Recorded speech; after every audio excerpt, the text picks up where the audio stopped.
ایک مجلس کے اندر اگر 3 طلاقیں دے دی جائیں وہ 3 طلاقیں شمار ہوں گی یا وہ 1 طلاق شمار ہوگی، یہ مسئلہ ہے ظاہر ہے کہ معرکۃ الآراء مسئلہ ہے۔ ہمارے یہاں دونوں موقف چلتے بھی ہیں، فتویٰ بھی دونوں موقف کے اوپر دیا جاتا ہے، تو اس مسئلے کو بھی میں انشاءاللہ مختصر سے وقت کے اندر ڈیٹیل میں بیان کر دیتا ہوں۔ اور میں نے پچھلے بھی اپنے طلاق کے موضوعات کے اندر یہ بیان کیا تھا کہ طلاق کے مسئلے کے اندر سب سے پہلے خاص طور پر کوئی بھی مفتی ہے جو فتویٰ دینا چاہ رہا ہے اس کو غور کرنا چاہیے کہ میں جس مسئلے پر میں فتویٰ دے رہا ہوں کہ وہ مسئلہ اجتہاد سے تعلق رکھتا ہے یا نہیں رکھتا ہے۔ یہ جاننا اس لیے ضروری ہے کہ نکاح کا باب، طلاق کا باب بڑی اہمیت کا حامل ہوتا ہے، اور نکاح کے باب میں، طلاق کے باب میں چونکہ ایک گھر ہے، ایک فیملی ہے، وہ انوالو ہوتی ہے، تو ایسے جو مسائل ہیں اس پر فتویٰ دینے سے پہلے ہمیں بڑی احتیاط کا دامن جو ہے تھامنا چاہیے۔ غور سے دیکھیں کون سا مسئلہ ہے جس کے اندر اجتہاد کی گنجائش نکلتی ہو، پھر ہم اس مسئلے پر ہی فتویٰ دیں تاکہ لوگوں کے اندر ایک ان کی مسائل اور پریشانیوں کا حل نکلتا چلا جائے۔ 3 طلاقوں کے حوالے سے 2 موقف ہیں، کوئی آج سے نہیں ہے، شروع سے ہی موقف چلتے آ رہے ہیں۔ میں اس پہ کچھ حوالے بھی دوں گا۔ فقہ حنفی کے بھی کئی بڑے علماء ہیں، اور اتنے بڑے بڑے علماء ہیں کہ جن کو باقاعدہ سے دیگر علماء نے مجتہد کا درجہ بھی دیا، یہاں تک کہا کہ وہ مجتہد اجتہاد کے درجے تک اتنے بڑے علماء گزرے ہیں، جیسے علامہ سروجی ہیں رحمۃ اللہ تعالی علیہ، جیسے علامہ محمد بن از حنفی ہیں رحمۃ اللہ تعالی علیہ۔ اس کے علاوہ بھی کئی علماء ہیں فقہ حنفی کے بھی کہ جن کا بھی یہ موقف رہا ہے کہ 3 طلاقیں ایک مجلس کے اندر دی جائیں گی، 1 ہی طلاق شمار ہوگی، 3 طلاقیں شمار نہیں ہوں گی۔ اسی طرح فقہ شافعیہ کے اندر بھی کچھ علماء ہیں، فقہ حنبلی کے اندر تو کثیر علماء ہیں کہ جن کے یہی قول ہے ان کے نزدیک کہ 3 طلاقوں کو ایک مجلس میں دیا جائے گا، وہ 1 ہی طلاق شمار ہوگی۔ اسی طریقے سے امام مالک کے، فقہ مالکیہ کے بھی کئی علماء ایسے ہیں جن کا یہ موقف رہا ہے۔ اچھا، اس کے مقابلے میں ایک موقف یہ بھی ہے، اور اکثر علماء کا بہرحال یہی موقف رہا ہے شروع سے، کہ 3 طلاقوں کو ایک مجلس میں دے دیا جائے گا تو تینوں ہی طلاقیں مانی جائیں گی۔ یہ دونوں موقف ہیں، دونوں چلتے ہیں، مستعمل بھی ہیں، لیکن ہمارے یہاں تھوڑی کنفیوژن رہتی ہے کہ یار 2 موقف کیوں بنے، دونوں کے دلائل کیا ہیں، دونوں کے استدلالات کیا ہیں۔ مسئلہ اجتہادی نوعیت کا ہے، یہ بات ذہن میں رکھ لیجئے گا۔ اجتہادی نوعیت کا ہر وہ مسئلہ ہوتا ہے کہ جانبین میں آپ غور سے دیکھیں گے دونوں طرف دلائل بنتے ہیں، دونوں طرف استدلال کی وجہ رہتی ہے، وہ مسئلہ اجتہادی نوعیت کا ہوتا ہے۔ اور جو مسئلہ اجتہادی نوعیت کا ہو، ایسے مسئلوں کے اندر کوئی سختی برتنے کا حکم نہیں ہوتا کہ میں ایک موقف کو چن کے بولوں کہ دوسرے موقف کو اختیار کرنے والا عالم گمراہ ہو گیا، یا دوسرے موقف پر فتویٰ دینے والا انسانی گمراہ ہو گیا۔ ایسی جرت نہیں کرنی چاہیے۔ اگر ایسی جرت کریں گے تو پھر فقہ حنفی کے بھی علماء جن کے میں نے نام بھی لیے ہیں یا دیگر فہرست ہے، آپ ان کو بھی بولیں وہ سارے گمراہ تھے کیا؟ یا فقہ شافعیہ یا کثیر فقہ حنبلیہ کے جو علماء رہے ہیں، اور وہ تو شروع سے ہی فقہ حنبلیہ کی ایک بہت بڑی اکثریت رہی ہے جو طلاق ثلاثہ کو ایک مجلس کے اندر 1 طلاق شمار کرتی تھی، کیا وہ سب کے سب کو ہم گمراہ تو نہیں کہہ سکتے ہیں؟ یہ ایک علمی تحقیقی اجتہادی نوعیت کا ہی مسئلہ ہے۔ میں دونوں جانب پر دلائل آپ کو پہلے بیان کر دیتا ہوں، اور آخر میں بیان کروں گا کس جانب مضبوط استدلال موجود ہے اور کس جانب پر جا کر ہمیں فتویٰ دینا چاہیے تاکہ امت کے مسائلوں جو پریشان ہیں ان کا حل ہونا نکلے۔ سب سے پہلے دیکھیے گا کہ ایک مجلس کے اندر اگر 3 طلاقیں دے دی جائیں، وہ طلاقیں تینوں نافذ ہو جائیں گی۔ اگر آپ قرآن پاک کو مطالعہ کریں گے تو قرآن پاک کے اندر صریح حکم تو ایسا بالکل موجود نہیں ہے کہ قرآن پاک کی کسی آیت میں اللہ تعالیٰ نے حکم ارشاد فرمایا ہو کہ کسی ایک مجلس میں کوئی شوہر 3 طلاقیں دے دیں تو وہ طلاقیں تینوں شمار ہو جائیں گی۔ قرآن پاک کے اندر ایسا واضح، صریح مفہوم اور مضمون بالکل موجود نہیں ہے۔ الطلاق مرتان فامساک بمعروف او تسریح باحسان فان طلقها، اس آیت پاک میں بھی کوئی صریح ایسا حکم نہیں ہے کہ اللہ تعالیٰ نے ایک مجلس کی بات کی، بلکہ فان طلقها میں فا کلمہ جو تعقیب کے لیے ہے وہ تو اشارہ دے رہا ہے کہ ایک مجلس کا ذکر یہاں نہیں چل رہا۔ اسی طریقے سے یا ایھا النبی اذا طلقتم النساء فطلقوهن لعدتهن، اس آیت پاک میں بھی کوئی صریح حکم نہیں ہے کہ ایک مجلس میں 3 طلاقیں دی جائیں تو تینوں ہو جائیں۔ اب جب قرآن پاک میں یہ مضمون صراحتاً موجود نہیں ہے تو وہ علماء جن کے نزدیک ایک مجلس کے اندر 3 طلاقیں دے دی جائیں وہ تینوں شمار ہوں گی، ان کے دلائل میں کچھ روایات ہیں، کچھ احادیث ہیں جن کو وہ صحیح سمجھتے ہیں، اور ان کی صحت کا اقرار کرتے ہوئے انہوں نے ایک استدلال کیا اور ایک موقف چن لیا۔ ان روایتوں کے اندر میں آپ کو سنا دیتا ہوں. روایت نمبر 1 امام بخاری لے کر آئے ہیں, حدیث اویمر کہلاتی ہے, بڑی مشہور حدیث ہے, حدیث نمبر 5259. اچھا, حدیث کا مفہوم یہ ہے کہ حضرت اویمر جو صحابی تھے, انہوں نے اپنی زوجہ کے اوپر ایک الزام لگا دیا, زنا کا الزام تھا ان کے اوپر. تو اس پر پھر لیان کی آیتیں بھی نازل ہوئی تھیں کہ اگر ایسی کبھی صورتحال آ جائے کہ میاں بیوی دونوں کے درمیان لیان کروایا جاتا ہے, اس لیان کے بعد دونوں میں جدائی کروا دی جاتی ہے, یہ جوڑا سلامت نہیں رکھا جاتا ہے کہ اگر نوبت اس حد تک پہنچ جائے کہ شوہر بیوی کے اوپر اگر زنا کا الزام لگا دے, پھر اس رشتے کو قائم نہیں کیا جاتا. تو اس حدیث کے الفاظ یہ ہیں کہ جس وقت ان دونوں میں لیان ہو گیا تھا, اللہ کے نبی علیہ السلام نے لیان کروا دیا تھا, پھر اویمر جو صحابی ہیں وہ کہتے ہیں کہ میرے ذہن میں آ رہا تھا کہ اتنا بڑا قدم اٹھ گیا اور میں نے اتنا بڑا اپنی بیوی کے اوپر ایک الزام بھی لگایا, اور اس الزام کے بعد ہم میں لیان بھی کروایا گیا ایک دوسرے کے اوپر, ہم نے اللہ کی رحمت سے دوری کی دعائیں بھی کی ہیں. اس کے بعد اگر یہ دوبارہ میری زوجیت کے اندر آ جائے گی تو اس سے برا اور کچھ نہیں ہوگا. لہذا اویمر کہتے ہیں, حدیث کی جو روایت ہے, فَطَلَّقَهَا ثَلَاثًا قَبْلَ أَن يَأْمُرَهُ رسول اللہ صلی اللہ علیہ وسلم. تو اویمر کہتے ہیں کہ میں نے اس سے پہلے کہ اللہ کے نبی علیہ السلام مجھے کوئی حکم ارشاد فرمائے, میں نے اس سے پہلے ہی 3 طلاقیں اپنی بیوی کو دے دی. یعنی اسی ایک مجلس میں میں نے ایک ساتھ اپنی بیوی کو 3 طلاقیں دے دیں, تاکہ اب دوبارہ کوئی راہ نہ بچے کہ یہ دوبارہ میری زوجیت کے اندر آ جائے, اتنا بڑا واقعہ ہو جانے کے بعد. لہذا پہلی اس روایت سے کہیں نہ کہیں استدلال لیا جاتا ہے کہ صحابہ کرام کے دور میں یہ چیز معروف تھی کہ ایک مجلس میں بھی 3 طلاقیں دی جا سکتی ہیں. اچھا, اس حدیث پاک کے اندر ذہن میں رکھ لیجئے گا, یہ استدلال نہیں کیا جاتا کہ اللہ کے نبی علیہ الصلوۃ والسلام کے سامنے اس نے 3 طلاقیں دی تھیں اور اللہ کے نبی علیہ السلام نے منع نہیں فرمایا, تو بذریعہ اللہ کے نبی علیہ السلام کی تقریر ہم اس کا جواب, یہ استدلال کسی نے نہیں کیا, کمزور استدلال ہے. اس لیے کہ اس روایت میں یہ ذکر کہیں نہیں ہے کہ اس نے جب 3 طلاقیں دیں تو یہ بات اللہ کے نبی علیہ السلام کے علم میں بھی آئی اور اللہ کے نبی علیہ السلام کو معلوم ہونے کے بعد اللہ کے نبی علیہ السلام نے اس کو جائز رکھا, ثابت رکھا, ایسا کوئی ذکر نہیں. صرف اس بات کا ذکر ہے کہ اویمر کہتے ہیں کہ اس سے پہلے کہ اللہ کے نبی علیہ السلام مجھے کوئی حکم ارشاد فرمائے, میں نے خود ہی اس کو 3 طلاقیں دے کے فارغ کر دی ہے. حالانکہ جب لیان ہو جائے تو لیان کے بعد ویسے ہی جدائی ہو جاتی ہے, پھر 3 طلاقوں کا محل بھی نہیں رہتی. لیکن استدلال اس روایت سے یہ کیا جاتا ہے کہ صحابہ کرام کو اس کا مطلب یہ چیز معلوم تھا کہ ایک مجلس میں اگر ایک ساتھ 3 طلاقیں دے دی جائیں گی تو وہ 3 طلاقیں ہو جائیں گی, اس لیے تو اویمر نے ایک قدم اٹھایا. اگر تو صحابہ کرام کے دور میں صحابہ کرام اس مسئلے سے واقف ہی نہ ہو کہ 3 طلاقیں 3 ہوتی نہیں ہیں, 3 طلاقیں 1 ہوتی ہیں, تو صحابہ کرام ایسا عمل بھی نہ کرتے, ایسا جملہ بھی منہ سے نہ نکالتے. تو یہ واقعہ کہیں نہ کہیں اشارہ ضرور کر رہا ہے کہ ایک مجلس میں 3 طلاقیں دینے کا صحابہ کے ذہن میں یہ بات تھی کہ 3 طلاقیں ایک مجلس میں دی جا سکتی ہے. تو پہلا استدلال تو حضرت اویمر کی اس روایت سے کیا جاتا ہے جو روایت میں نے آپ کو بیان کر دی. اچھا, استدلال نمبر 2 مسلم کی روایت ہے, اور مسلم کے علاوہ ابو داؤد کے اندر بھی یہ روایت ہے اور دیگر کتب کے اندر بھی ہے, اور مسلم کا ریفرنس میں آپ کو دے دوں تو 1472. حضرت عبداللہ ابن عباس ہیں رضی اللہ تعالیٰ عنہ, ان سے پوچھا گیا کہ اللہ کے نبی صلی اللہ علیہ وآلہ وسلم کے زمانہ مبارک میں ایک مجلس میں 3 طلاقیں دے دی جاتی ہیں, تو تینوں طلاقیں ہوا کرتی تھیں؟ عبداللہ ابن عباس نے کہا جی بالکل, تینوں ہوا کرتی نہیں. اور جب حضرت عمر فاروق کا زمانہ آیا تو پھر آپ نے قانون سازی کی اور 3 طلاقیں جو ایک ساتھ دے اس کو تینوں نافذ کر دیا جائے گا, یہ حکم دیا. اچھا, اس کے اندر بعض لوگ یہ شبے کا اظہار کرتے ہیں کہ بھائی اگر اللہ کے نبی علیہ السلام کے زمانہ مبارک میں 3 طلاقیں ایک مجلس میں دی جاتی تھیں تو وہ 1 شمار ہوتی تھی, تو پھر عمر فاروق نے اس سنت کے خلاف قانون سازی کیوں کی؟ تو اس کا جواب یہ دیا جاتا ہے کہ ابو داؤد کی ایک روایت ہے جو اس مدعے کو بالکل واضح کر رہی ہے, سند میں وہ روایت بھی صحیح ہے. اور ابو داؤد کی روایت یہ کہہ رہی ہے کہ حضرت عبداللہ ابن عباس کہتے تھے اذا طلق امرأته ثلاثا قبل ان يدخل بها, اگر کوئی عورت ایسی ہوتی کہ جس کو ابھی رخصتی سے پہلے, اس کے ساتھ جسمانی تعلق قائم کرنے سے پہلے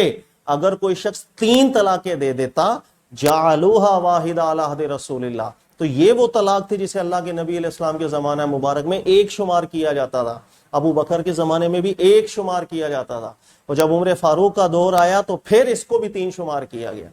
تو ابو داؤد کی اس روایت سے وہ یہ نتیجہ نکالتے ہیں, چونکہ اس روایت میں ذکر ہے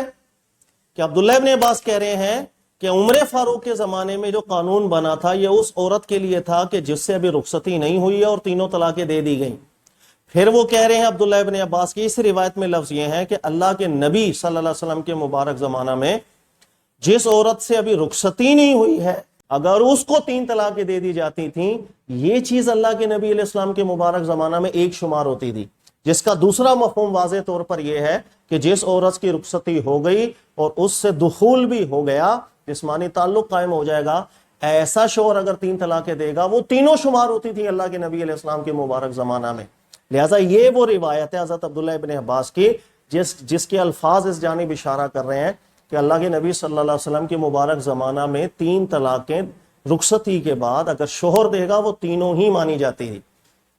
تو یہ بھی استدلال اس روایت سے بنتا ہے ان علماء کا کہ جو یہ موقف رکھتے ہیں کہ ایک مجلس میں اگر 3 طلاقیں دی جائیں گی وہ تینوں طلاقیں بہرحال واقع ہو جاتی ہیں. اچھا یہ وہ روایتیں. اس کے علاوہ کچھ صحابہ کرام کے فتوے بھی موجود ہیں صحیح سند کے ساتھ جیسے ابو داؤد کی روایت ہے یا اگر مصنف ابن ابی شیبہ آپ پڑھیں تو دیگر صحابہ کرام کے بھی فتوے جات اس میں موجود ہیں.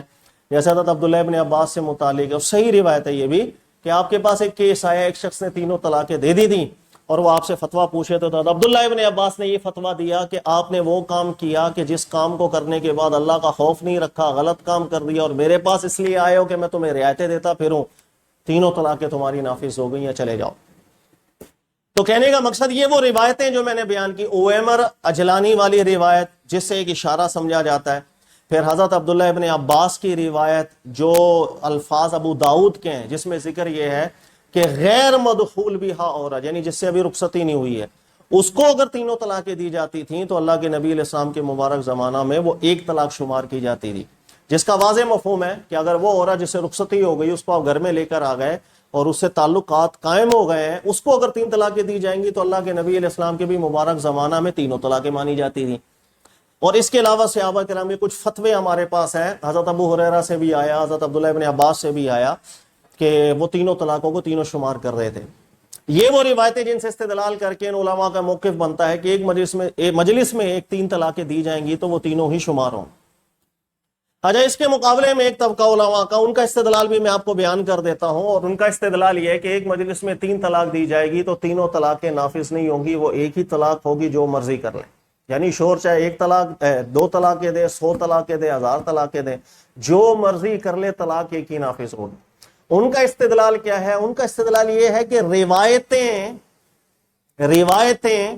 صحیح سند کے ساتھ اس وقت صحیح ہوتی ہیں جب اس کے متن میں کسی طرح کا اضطراب نہ ہو. اگر متن میں کسی بھی طرح کا اضطراب آئے گا ڈاؤٹ آئے گا متن میں ٹکراؤ پیدا ہوتا چلا جائے گا یعنی ایک صحیح روایت کچھ اور کہہ رہی ہے دوسری صحیح روایت کچھ اور کہہ رہی ہے اضطراب کی صورت کے اندر حدیث اپنی چاہے سند میں صحیح ہو لیکن متن اس کا قابل قبول نہیں ہوتا اور ایسی مضطرب روایتوں سے استدلال کرنا دین کا مذاق بنا دینا ہوتا ہے.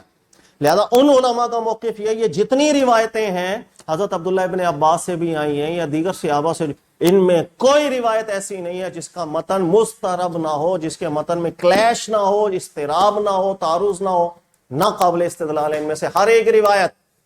اب وہ کیسے ہے اس کی میں تھوڑی تفصیل بیان کر دیتا ہوں. جب کہنے کا مقصد جب حدیثیں اور روایتیں مضطرب ہیں پھر استدلال حدیثوں سے نہیں کریں گے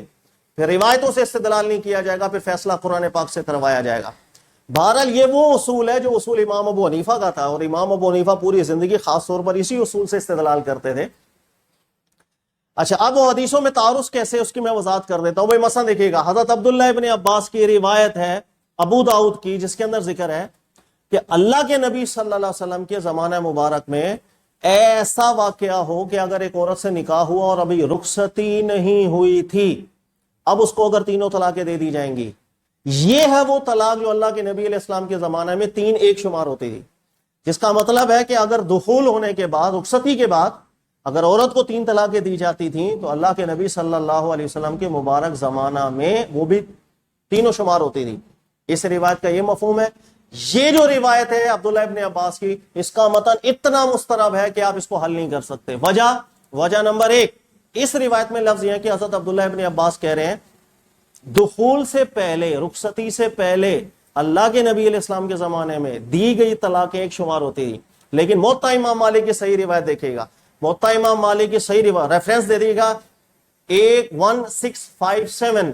حدیث بالکل صحیح ہے موطا امام مالک کی کہ حضرت عبداللہ ابن عباس رضی اللہ تعالیٰ عنہ ان کے پاس ایک کیس آیا اور ایک شخص نے آگے سوال کیا کہ حضرت عبداللہ ابن عباس مجھے جواب دیجیے گا کہ ایک شوہر ہے، اس نے رخصتی ابھی نہیں ہوئی ہے، صرف نکاح ہوا ہے، کوئی تعلق قائم نہیں ہوا اور اپنی بیوی کو تینوں طلاقیں دے دی ہیں، بتائیں گے ایک طلاق ہوگی یا تینوں طلاقیں ہوں گی؟ تو حضرت عبداللہ ابن عباس نے کہا دخول سے پہلے بھی تو نے جو تینوں طلاقیں دی ہیں وہ بالکل تینوں طلاقیں ہو جائیں گی، حتیٰ تنکیہ زوجن غیرہ، عورت کہیں اور نکاح کرے اور تو کہیں اور نکاح کر، اب تمہارے نکاح کی کوئی گنجائش باقی نہیں بچی ہے۔ یہ روایت حضرت عبداللہ ابن عباس کی بالکل صحیح ہے جو موطا امام مالک کی روایت۔ اس کے علاوہ یہ دیگر لفظوں کے ساتھ بھی ہے، وہ بھی میں بیان کر دیتا ہوں۔ حضرت عبداللہ بن زبیر ایک دفعہ بیٹھے تھے، یہ بھی موطا امام مالک کے الفاظ ہیں، یہ بھی صحیح روایت۔ اور حضرت عبداللہ بن زبیر سے کسی نے آ کے مسئلہ پوچھا کہ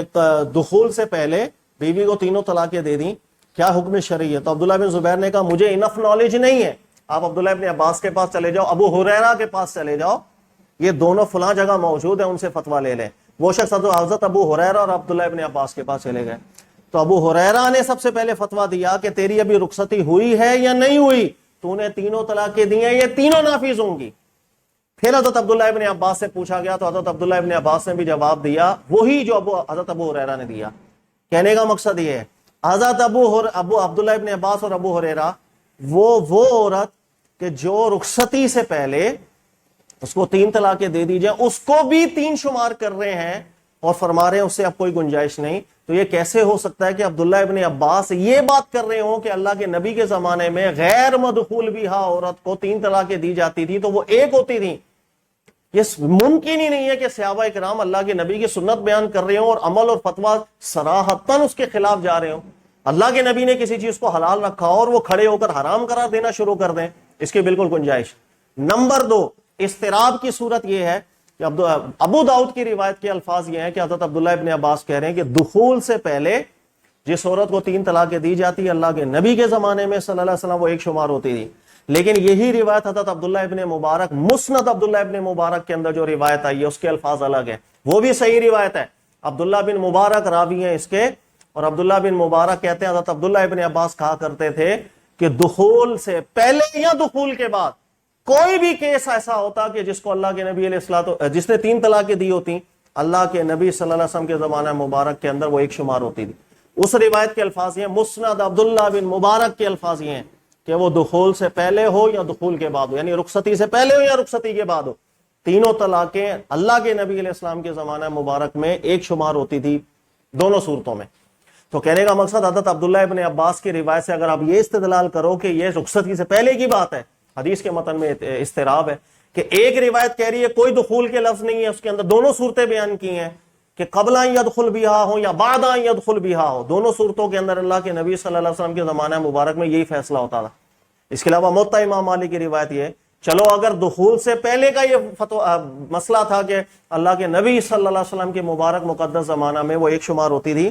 تو خود حضرت عبداللہ ابن عباس فتویٰ دیا کرتے تھے کہ قبل ان یدخل بہا بھی وہ طلاق جو ہے وہ تینوں شمار ہوں گی۔ یہ موطا امام مالک کی صحیح روایت ہے۔ تو کہنے کا مقصد کہ اتنا اضطراب ہے کہ ایک روایت کہہ رہی ہے کہ اللہ کے نبی صلی اللہ علیہ وسلم کے زمانہ مبارک میں وہ رخصتی سے پہلے کی بات ہے، ایک روایت کہہ رہی ہے نہیں وہ رخصتی سے بعد کی بات ہے، ایک روایت کہہ رہی ہے وہ فتویٰ دیتے تھے رخصتی سے پہلے بھی تینوں واقع ہو جائیں گی۔ آپ حل ہی نہیں کر سکتے اس اضطراب کے بعد، روایتیں تینوں صحیح ہیں۔ لہذا پہلی بات یہ کہ یہ روایتوں کے اندر اضطراب کی کیفیت ہے۔ عبداللہ ابن عباس کی جو روایت ہے، اضطراب کی صورت کے اندر ہمارا دین ایسا نہیں ہے، لو کان من عند غیر اللہ لوجدوا فیہ اختلافا کثیرا، اللہ کے علاوہ کسی اور کی باتیں ہوں تو اتنا کلیش ملے۔ دین ہمارا پکی باتوں سے ثابت ہوتا ہے، کچی باتوں سے نہیں۔ اچھا، اس کے علاوہ آپ دیکھیں اویمر اجلانی کی جو روایت سے استدلال کیا گیا کہ اللہ کے نبی علیہ السلام کوئی حکم ارشاد فرمایا، اویمر نے تین طلاقیں دے دیں، اس پر سب سے بڑا اعتراض یہی ہے کہ اس حدیث میں بالکل اس بات کی تصریح نہیں ہے کہ اللہ کے نبی صلی اللہ علیہ وسلم کے سامنے تین طلاقیں دی گئیں، اللہ کے نبی علیہ الصلوۃ والسلام نے وہ جملہ سنا، پھر اللہ کے نبی علیہ السلام نے اسے کچھ نہیں فرمایا۔ استدلال نہایت باطل ہے۔ نمبر 2، لیان ہونے کے بعد ویسے ہی نکاح فسخ ہو جاتا ہے اور ایسا فسخ ہوتا ہے کہ دوبارہ رجوع بھی نہیں کر سکتے، تو اب تین طلاقیں دینا محل ہی نہیں رہا، لہٰذا اس روایت سے استدلال کرنا نہایت درجے کا باطل استدلال۔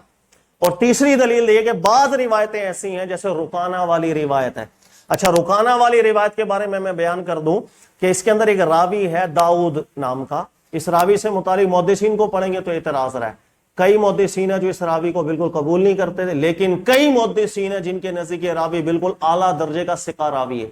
یحییٰ بن معین کو آپ دیکھیں گے تو ان کے نزدیک داؤد بن حسین جو راوی ہے بالکل صحیح راوی ہے، ثقہ راوی ہے، عادل راوی ہے، اس کی روایت قبول کی جائے گی۔ لیکن امام بخاری کے استاد علی ابن مدینی کو آپ دیکھیں گے ان کے نزدیک یہ راوی کمزور ہے، اس کی روایت کو ہم قبول نہیں کرتے۔ لہٰذا یہی وہ وجہ ہے کہ رکانہ والی حدیث ہے، بعض علماء اس کو صحیح سمجھتے ہیں، بعض علماء اس روایت کو صحیح نہیں سمجھتے۔ جس کو یحییٰ بن معین کی تحقیق پسند آتی ہے، اس کی ثقہ کہنا پسند آتا ہے، وہ اس روایت کو صحیح کہتے ہیں۔ جن کو علی ابن مدینی کی بات سمجھ میں آتی ہے وہ اس روایت کو ضعیف کہتے ہیں۔ لیکن اس روایت میں جو مسند احمد بن حنبل کے الفاظ ہیں وہ میں بیان کر دیتا ہوں۔ حدیث نمبر ہے 2387 مسند احمد بن حنبل کے، کہ رکانہ نے اپنی بیوی کو طلق کہا طلاقا ثلاثا فی مجلس واحد، ایک مجلس میں تینوں طلاقیں دے دیں۔ جب اللہ کے نبی علیہ السلام کے پاس آئے اور اللہ کے نبی علیہ السلام سے مسئلہ پوچھا تو اللہ کے نبی علیہ السلام نے ان سے پوچھا کیف طلقها، تو نے کیسے طلاق دی؟ تو اللہ کے نبی علیہ السلام تو رکانہ نے جواب دیا کہ طلقتها فی مجلس واحد، میں نے ایک مجلس میں تینوں طلاقیں دی۔ اس پر اللہ کے نبی علیہ السلام نے فرمایا وہ ایک ہی طلاق۔ یہ روایت بالکل واضح مفہوم اپنا رکھ رہی ہے، واضح صریح مفہوم اپنا رکھ رہی ہے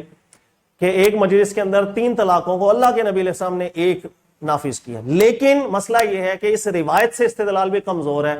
اس لیے کہ رکانہ والی جو روایت ہے بعض محدثین کے نزدیک اس کا راوی معتبر ہے تو بعض محدثین کے نزدیک بالکل معتبر نہیں۔ لہٰذا اگر کسی حدیث کی سند پہ ہی اتنا زیادہ اختلاف ہو، اس سے استدلال نہ ہی کیا جائے تو بہتر۔ تو کہنے کا مقصد یہ طبقہ محدثین کا کہتا ہے کہ روایتوں میں کوئی روایت ایسی نہیں ہے جو مسترب نہ ہو، کوئی روایت ایسی نہیں ہے جو مسترب نہ ہو۔ پھر اس کے اندر ایک اور روایت آئی آتی ہے، وہ بھی مسلم کی روایت ہے، اس کے الفاظ یہ کہ ابن عباس کہتے ہیں کان الرجل اذا طلق امرأته ثلاثا قبل ان يدخل بها جعله واحدا على عهد رسول اللہ، کہ اللہ کے نبی علیہ الصلوۃ والسلام کے زمانہ مبارک میں دخول سے پہلے کوئی تین طلاقیں دیتا تو اسے ایک شمار کیا جاتا۔ لیکن مسلم کی روایت کے اندر قبل ان يدخل بها کا لفظ نہیں ہے، بلکہ اس کے اندر لفظ کی زیادتی ہے۔ وہ لفظ یہ ہے، ابو صحابہ نے ابن عباس سے پوچھا، کہا تعلم انما كانت الصلاۃ تجعل واحد علی عہد النبی صلی اللہ علیہ وسلم، کہ اللہ کے نبی علیہ السلام کے زمانہ مبارک کے اندر کوئی بھی عورت ہو، کوئی بھی عورت ہو، کوئی بھی عورت ہو، اس کو تین طلاقیں دی جاتی ہیں تو وہ ایک ہوتی۔ عبداللہ ابن عباس نے کہا بالکل ایسا تھا، ابو بکر کے زمانے میں بھی ایسا تھا، عمر فاروق کے بھی شروع کے زمانے میں ایسا تھا۔ آگے کے الفاظ ہیں فلما تطايع الناس في الطلاق اجازه عليهم، لیکن اس کے بعد لوگوں نے اللہ کے نبی کی سنت کا مذاق بنانے لگ گئے اور قرآن پاک کے حکم کا مذاق بنانے لگ گئے۔ جب ایسی صورت ہوئی تو فاجازه عليهم، تو ایک قانون بنا کر عمر فاروق نے لوگوں پر سختی کی تھی اور ایسے حرکت کرنے والے کو جدائی کروا دی جاتی تھی، ایسے ہی جیسے تینوں طلاقیں نافذ کروا کر، تاکہ انہوں کیوں اس سنت کے خلاف انہوں نے کام کیا۔ تو لوگوں کو خلاف سنت کام سے روکنے کے لیے آپ نے قانونی طور کے اوپر ایک پابندی لگا دی۔ یہ جو روایت ہے مسلم کی، یہ روایت اور جو ابو داؤد کی روایت، اس کے اندر بھی قدر کلیش کی صورت پیدا ہو جاتی ہے کہ یہاں کسی بھی عورت کا ذکر ہے، وہاں قبل دخول کا ذکر ہے۔ پھر اس روایت کے اندر بات یہ کی جا رہی ہے وہ ایک قانونی فیصلہ تھا عمر فاروق کا، فاجازہ علیہم، کون نہیں جانتا عربی کے اندر اجازہ اعلیٰ کے ساتھ متعدی ہو تو ایک قانونی فیصلے اور قانون بنانے کی طرف وہ اشارہ کر رہا ہوتا ہے، وہ حکم شرعی کی طرف اشارہ نہیں کر رہا ہوتا۔ یعنی اس دور کے اندر ضرورت اس بات کی تھی کہ لوگ خلاف سنت ایک کام کرنے لگ گئے اور دین کا مذاق بنانے لگ گئے، تو آپ نے قانون بنایا تاکہ لوگ خلاف سنت کام نہ کریں۔ جو ایسا خلاف سنت کام کرے گا قانونی طور پر ان میں جدائی کروا دی جائے گی۔ یہی وہ وجہ ہے کہ فقہ حنفی کے بھی دو بہت بڑے علماء کے میں نام بیان کر رہا ہوں، علامہ سروجی رحمۃ اللہ علیہ، محمد بن از حنفی رحمۃ اللہ علیہ، انہوں نے بھی یہی بات ذکر کی۔ انہوں نے کہا عمر فاروق کے دور میں جو بات تھی وہ ایک قانونی فیصلہ تھا، وہ شرعی فیصلہ نہیں تھا، اور اسی قانونی فیصلے پر لوگوں کو سنت پر لانے کے لیے جب تک ہوا تو علماء بھی اس پر فتویٰ دیتے چلے گئے۔ تو کہنے کا مقصد ان علماء کے نزدیک روایات کے اندر کوئی بھی روایت ایسی نہیں ہے جو مسترب نہ ہو، جس کے متن میں ٹینشن نہ ہو، متن ناقابل قبول، یہ قابل قبول ہو، سب ناقابل قبول ہے، کلیش ہے متنوں کے اندر، اور جب روایتوں میں کلیش ہو استدلال نہیں کیا جائے۔ اب کیا کریں؟ واضح سی بات ہے کہ قرآن ہمارے درمیان موجود ہے، قرآن ہمارے درمیان موجود ہے۔ اللہ نے قرآن پاک میں دو آیتیں بیان کی ہیں، ایک آیت ہے وَإِن تَنَازَعْتُمْ فِي شَيْءٍ فَرُدُّوهُ إِلَى اللَّهِ وَالرَّسُولِ، اگر تمہیں کسی معاملے میں اختلاف ہو اللہ کے پاس آ جاؤ، اس کے رسول پاک علیہ السلام کے پاس آ جاؤ۔ اور ایک جگہ اللہ نے فرمایا کہ اگر کبھی ایسا ہو تو اللہ کے پاس آ جاؤ، وہاں صرف اللہ کا ذکر ہے اور رسول کا ذکر نہیں ہے۔ اس کا واضح مطلب ہے کہ بہت سے تنازعات ایسے ہوتے ہیں جس کے اندر ہمیں اللہ کی طرف رجوع کرنا، اللہ کے رسول پاک علیہ السلام کی سنت کی طرف رجوع کرنا ہے، اور کچھ معاملات ایسے بھی ہوں گے کہ جہاں ہمیں قرآن اور اللہ کے کلام کی طرف رجوع کرنا پڑے گا۔ اور وہ صورت یہی ہوتی ہے کہ اگر روایتوں کے اندر ہی کلیش مل جائے، چونکہ بعد میں راویوں کی باتیں تھیں، راویوں کی زبان ظاہر ہے، سالوں پہلے کی بات کو آگے نقل کرتے ہوئے غلطی بھی لگ سکتی ہے، تو اگر روایتوں کے اندر کلیش کی صورت ہو، اضطراب اور تعارض کی صورت ہو، پھر فیصلہ قرآن سے کروایا جاتا ہے، ایسی کچی روایتوں سے استدلال نہیں کیا جائے۔ اور جب قرآن پاک کو دیکھیں گے تو اللہ نے واضح فرمایا الطلاق مرتان، طلاق 2 دفعہ کا چانس ہے، 2 دفعہ کا موقع ہے، فَإِمْسَاكٌ بِمَعْرُوفٍ أَوْ تَسْرِيحٌ بِإِحْسَانٍ، اور ہر ایک طلاق کے بعد آپ کو یہ اختیار ملے گا فَإِمْسَاكٌ بِمَعْرُوفٍ أَوْ تَسْرِيحٌ بِإِحْسَانٍ کہ آپ عدت کے اندر رجوع کر سکتے ہو، دوبارہ نکاح میں وہ آ جائے گی، او تسریح بِإِحْسَان، یا احسان اور پیار کے ساتھ اس کی عدت پوری ہونے دو اور اس کو چھوڑ دو۔ ہر طلاق کے بعد یہ چیز آپ کو اختیار ملے گا، رجوع کا یا پیار سے چھوڑ دیں، آپ اخلاق اور احسان کے ساتھ چھوڑ دیں۔ لہذا قرآن پاک اشارہ دے رہا ہے مرتان کے لفظ کے ساتھ کہ طلاق ایسی چیز نہیں ہے جو ایک ہی ساتھ ہو جائے، بلکہ طلاق مرتان ہوتا ہے، اور مرتان کہتے ہیں ایک دفعہ، اس کے بعد پھر دوسری سیکنڈ ٹائم، پھر تھرڈ ٹائم، ایک ساتھ دی گئی 3 چیزوں کو طلاق نہیں کہتے۔ اس کو دنیاوی یعنی مرتان نہیں کہتے، سوری، میں اس کو دنیاوی حساب سے اگر آپ کو بولوں، دیکھیے گا اب دنیاوی مثال میں کیسے دوں آپ کو، آسان سی سمجھا دیتا ہوں۔ سپوز میں کرکٹ کھیل رہا ہوں اور میں بیٹسمین ہوں، میں نے بولر نے مجھے گیند کروائی تو میں نے شاٹ لگائی، ٹھیک ہے، جب میں نے شاٹ کی، کیچ بھی ہو گیا اور اس نے تھرو کیا، رن آؤٹ بھی ہو گیا، میں آؤٹ کتنی دفعہ ہوا، 1 دفعہ یا 2 دفعہ؟ آپ کہیں گے آؤٹ تو ایک ہی دفعہ ہوا، چاہے وہ کیچ کیا، کیچ سے بھی آؤٹ ہو گیا، جب اس نے تھرو کی، رن آؤٹ سے بھی آؤٹ، لیکن وہ آؤٹ میں 1 دفعہ ہو۔ اچھا 2 دفعہ آؤٹ ہونا میرا کہلائے گا کہ 1 دفعہ میں آؤٹ ہو گیا، اس کے بعد دوبارہ میں بیٹنگ کے لیے کریز پر آیا ہوں، سیکنڈ ٹائم میں دوبارہ آؤٹ ہو جاؤں۔ یہ جو سیکنڈ ٹائم ہے اس کو قرآن پاک نے طلاق مرتان کا، مرہ کہتے ہیں فرسٹ ٹائم، پھر سیکنڈ ٹائم، اور ہر ٹائم کے بعد فَإِمْسَاكٌ بِمَعْرُوف کا حکم ہے کہ آپ رجوع بھی کر سکتے ہو یا آپ پیار سے اس کو چھوڑ بھی سکتے ہو۔ لہذا قرآن پاک واضح طور پر کہہ رہا ہے کہ ہمارے دین نے جس طلاق کا حکم دیا وہ ایسی ہے کہ جس طلاق کے بعد امساک بھی ہے، تسریح بھی ہے، پھر دوسری دفعہ پھر امساک بھی ہے، پھر تسریح بھی ہے، اور تیسری دفعہ طلاق دی، اس کے بعد یہ اختیارات نہیں ہوتے ہیں، پھر وہ کہیں اور نکاح کرے، آپ کہیں اور نکاح کریں۔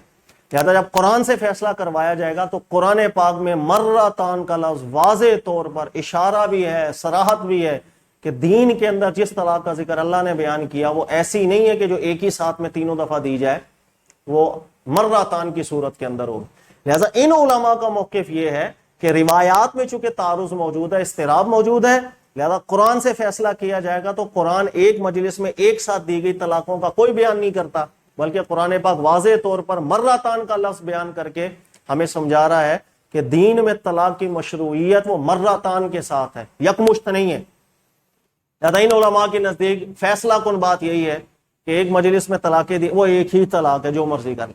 یہ میں نے ڈیٹیل اس لیے بیان کی، تھوڑا تفصیل میں چلے گئے ہم، لیکن مقصد یہ تھا یہ سمجھانا کہ مسئلہ اجتہادی نوعیت کا ہے، اور فقہ حنفی کے بھی میں بار بار اس لیے آپ کو بیان کروں، ہمارے یہ عموماً سمجھا جاتا ہے کہ جیسے فقہ حنفی کا متفق علیہ مسئلہ ہے۔ محمد بن از حنفی بہت بڑے عالم گزرے ہیں، ان کو بھی کہ ہر ایک نے مجتہد کہا ہے کہ اتنی صلاحیت تھی ان کے اندر، یہی فتویٰ دیا کرتے تھے۔ اصل مسئلہ یہی ہے کہ 3 طلاقیں ایک ہی ہیں، تاکہ عمر فاروق کے دور میں ایک قانون بنا تھا، وہ قانون لوگوں کو سنت پہ لانے کے لیے تھا، آج ہم نے بالکل ہی بدل دیا، اس قانون کو دین سمجھنے لگ گئے، لہذا ضرورت ہے اس چیز کی کہ ہم دوبارہ اصل مسئلے جو ہمارے دین نے بیان کیا اس کی طرف آئیں۔ اسی طرح علامہ سروجی رحمۃ اللہ علیہ فقہ حنفی کے بہت بڑے عالم دین ہیں جن کی اجتہادی صلاحیتوں کا ہر کوئی معترف رہا ہے، اس کے علاوہ اور بھی فہرست ہے فقہ حنفی کے علماء کی جن کا یہی موقف رہا ہے۔ لہذا مسئلہ اجتہادی نوعیت کا ہے، ایسے مسئلے کے اندر ملک پاکستان ہم نے دیکھنا ہے کہ ہم کس قول پر فتویٰ دیں جو اچھا ہے۔ اس میں پیر کرم شاہ الازہری رحمۃ اللہ تعالیٰ علیہ، اللہ تعالیٰ ان پر رحمت کرے اپنی، اور انہوں نے ایک رسالہ تحقیقی لکھا، اس کا بھی نچوڑ بالکل یہی ہے کہ یہ جو 3 طلاقیں ہمارے یہاں جاہل لوگ، کم علم لوگ، تھوڑا سا لڑائی جھگڑا ہوا، 3 طلاقیں ایک ساتھ دے دیں، گھر برباد کرتے ہیں، پھر لوگ حلالے کے چکروں میں پڑ گئے، اور حلالے کے چکروں میں اتنا بیڑا غرق کر کے رکھ دیا کہ حلالہ آن لائن بھی اب چل رہا ہوتا ہے، پھر عزت پامال ہو گئی، مطلب ایک تو حلالہ خود اس کی اجازت ہمارا دین نہیں دیتا، لیکن بالکل ایک ماحول بن گیا۔ ان سب فتنوں سے بچنے کے لیے انہوں نے بھی یہی ذکر کیا کہ قانونی لحاظ سے 3 طلاقوں کو ایک ہی سمجھا جائے، مسئلہ اجتہادی نوعیت کا رہا ہے، اور اجتہادی مسئلوں کے اندر کسی دوسرے قول پر فتویٰ دینا حالات کی ضرورت کے تحت کوئی بری چیز نہیں ہوا کرتی. لہذا میرا بھی بالکل یہی موقف ہے, طلاق اور نکاح کے باب کے اندر ہر اس مسئلے کے اوپر فتویٰ دیا جائے جس سے لوگوں کے مسائل حل ہو رہے ہوں. آج بھی 70% لوگ اگر کہیں 3 طلاق کے واقع ہو جائیں تو پھر وہ اس عالم کو ڈھونڈتے ہیں کہ کہیں سے اس کو رعایت مل جائے اور وہ یہ فتویٰ دے دے کہ تیری 3 طلاقیں نہیں ہوئی ہیں. تو ایٹ دا اینڈ لوگ جاتے وہیں پر ہی ہیں, اور وہ جو قول ہے وہ کوئی نعوذ باللہ من ذالک, وہ ایسا نہیں کوئی دین میں نیا قول بنا ہوا ہے, بڑے بڑے علماء نے اس قول پہ فتویٰ دیا ہوا ہے اور آج تک دیتے چلے آ رہے ہیں. آج بھی اگر آپ عرب ممالک میں دیکھیں تو بہت کثرت کے ساتھ علماء آج بھی اسی قول پر فتویٰ دیتے ہیں کہ ایک مجلس میں دی گئی 3 طلاقیں ایک ہی ہے. اس کے برعکس بھی بعض علماء فتوے دیتے ہیں. سب کی تحقیق اور رائے سر آنکھوں پر, مسئلہ اجتہادی نوعیت کا ہے. اللہ تعالیٰ سمجھنے کی توفیق عطا فرمائے. جزاک اللہ.